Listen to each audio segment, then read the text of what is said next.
Okay, so in the first part, we gave a brief overview of our journey and why we are going through this journey in the context of data and artificial intelligence. Let's have a look at a bit back and then see what has been happening in the industrial zone. Now, we are talking about the fourth industrial revolution, where we see the data, and it's important because the fourth industrial revolution has been linked to the data, the way we use the data, the way we analyze the data, and how the data has started generating better value for our society, environment, and economy. And could any country uh, get onto the journey and deliver what is expected? Could any country or organization do something about it in the age of the fourth industrial revolution?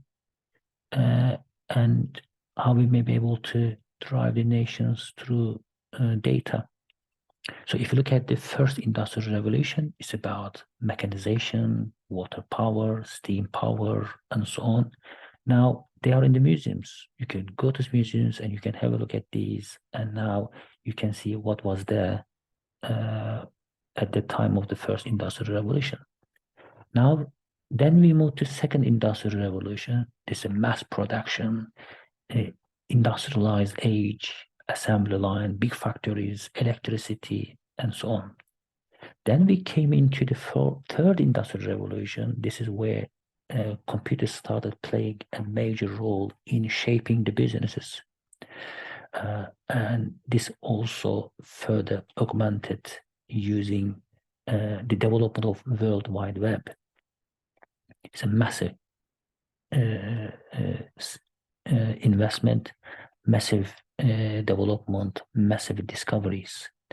And since then, we started putting all the information on the World Wide Web, and we started sharing all this information to the World Wide Web.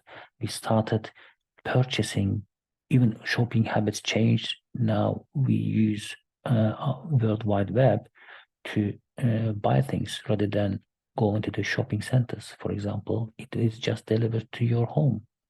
Now we moved into the fourth industrial revolution, where the data started playing a significant role in shaping, driving the business and our life. So you may be able to see a World Wide Web, and they say it's like a shopping center or shopping website. So your shopping is very much personalized because of your past behavior, because they collect data about you. So they are creating a digital twin for you. So if you go back, several countries started coming up with digital strategy, data strategy, and so on, and how it could work and could help their citizens. For example, here, if you look at the UK digital strategy that was published in 2017, so the Secretary of State for Culture, Media and Sport says it will close the digital divide to ensure that everyone is able to access and use digital services that could help them manage their lives, progress at work, improve their health and well-being, and connect to friends and family. Actually, this is what we saw during the COVID. If there was no World Wide Web, there was no digital tools, we could be locked in the house without any access to anything for communication. So this helped us to connect to friends and family and also developments. But in that digital strategy, there was a specific section about data and how data could be used to empower things, organizations and governmental bodies and so on, and economy. So, and in what way the data could be used, and what way the data could be shared, and so on. So I think it was very specific aspect of digital strategy, because digitalization means data, and without the digitalization, data is going to be very difficult to collect. And also, there is another aspect of this, the next move: how could you turn data into actionable insights? This could also be possible through advanced data science, artificial intelligence, and machine learning methods. But it was really interesting to see this big chapter about data in that digital strategy. Of course, with this digital strategy, we started seeing a number of different developments, investments, because all the services, governmental bodies, businesses started realizing the importance and the power of data in every sector, from health to the governmental public services, and also the businesses, because in order for business to attract you to their products to buy, then they need your data. And if they want to offer you a personalized shopping experience, they need your data, because they want to know what you like, what you dislike, and so on. This also this is also valid for your health issues, because health needs to be personalized based on your historical past. So that's why the data that has been collected is put into different sources for researchers and others to access, to do more research on different things, especially in the health domain, for example. And it was a quite interesting discussion at the Davos in January 18, and this is where they started talking about data-driven tools and how data could help, how artificial intelligence could help in different domains, in particular health and healthcare linked sectors. So the government officials and the presidents started talking about this because they were briefed. If you listen to the talks delivered during that World Economic Forum that took place in January 18 by the government officials or presidents, you could end up with a feeling that, oh, somebody who had an artificial intelligence data science background were talking. It was quite interesting. But at that time, there was a president on the 24th of January at Davos delivered this. The use of artificial intelligence is transforming healthcare. In one test, machine learning reduces the number of unnecessary surgeries for breast cancer by a third. So that person is talking about the importance of data, artificial intelligence, machine learning, and how it started working and helping for certain disease, with an example of breast cancer. Another statement: we are delivering the UK's biggest ever increase in public investment in research and development, which could increase public and private research and development investment by as much as £80 billion over the next 10 years. So you can see the massive investment in that area. Another statement: we are using technology to support the needs of an aging society, for example, by employing powerful data sets to help diagnose and treat illnesses earlier.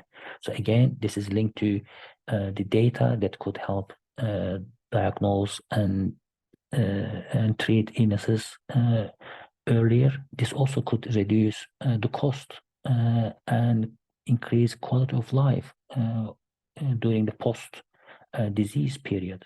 And then another statement: we are establishing the UK as a world leader in artificial intelligence, building on the success of British companies like DeepMind and so on.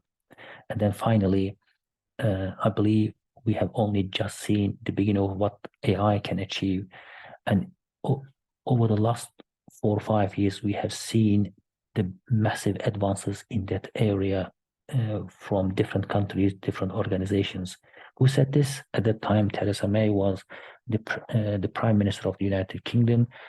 She delivered this. And at that time, she also made the announcement of the foundation of the Institute of Coding being one of the flagship projects in the UK. Institute of Coding was established to diversify the training in digital sector, including data science, artificial intelligence, machine learning, cybersecurity, and you can name others linked to this fourth industrial revolution, and brought in several different organizations, universities, big companies to address this issue. Let's have a look at the companies that were established. For example, in that speech, DeepMind was mentioned, founded in London in 2010, sold to Google for 500 million in 2014, but still operates in London, as far as I know. Another one, the big giant, another AI company, Benevolent AI, over $2 billion. Another one is Blue Prism, robotic process automation software company, over 3 billion. Improbable, through 2 billion. GraphCore, nearly 2 billion. Babylon is a telehealth company, over 2 billion. Darktrace, as far as I know, it is a spin out of Cambridge University on cybersecurity, is nearly 2 billion. Can you see one single company is value and what is bringing in to the sector? It's a massive. There are other big organizations, there are other big companies are coming into the sector and trying to get the share of this with different intelligent, timely ideas. This is a massive investment in that area. And you can see that there are different sectors coming in, applying AI and machine learning data science algorithms in different areas, and we have already started seeing diversification of the algorithms and diversification of the sectors, and the governments would like more of these, so that this will be able to help others and so on.